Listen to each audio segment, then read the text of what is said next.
Ruth, and welcome to WOW. It's really good to see everyone today.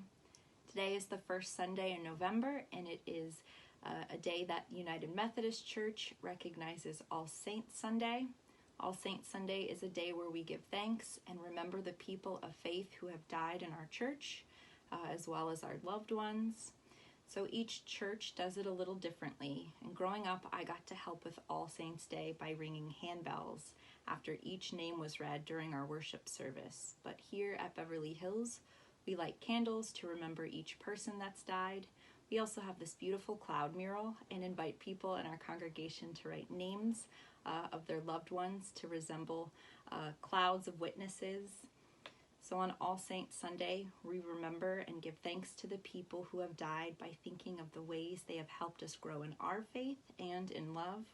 We can think of the things we've learned from them and how they've shown us to be a little bit more like Jesus. So today, I light a candle for my grandfather, Daniel Snyder. He died last November on Veterans Day, and he was 95 years old.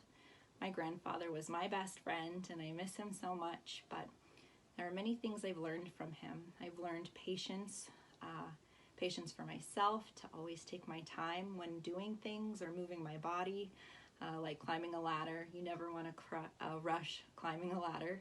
I've learned respect and care for nature. My grandfather loved to garden. He grew up on a farm and continued to garden up until he was 95 years old, actually. His favorite plant was a tomato plant. I've got some tomatoes here. I've learned kindness and how to have an encouraging voice for others. Whenever we were out and about, he always greeted people with a smile or would try to make others laugh with a joke. He would often lift me up with encouragement and tell me, ever since I was little all the way up until a grown-up, how beautiful and strong and smart and capable I am, and what a great artist I am. And he modeled that for me. He showed me how I could do that for others. So my heart still grieves and is sad because he's no longer here with me physically, but I do take comfort in knowing that there are so many things that I've learned from him that will always stay with me. These things can never leave me. So in closing, I have a poem that I'd like to read as our prayer. So will you please bow your head and pray with me? For those who walked with us, this is a prayer.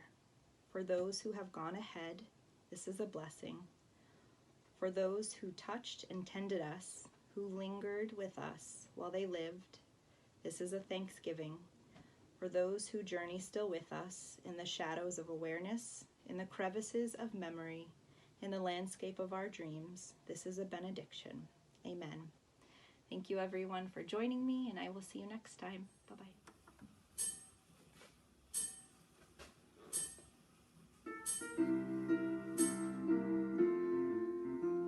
The wise man built his house upon the rock. The wise man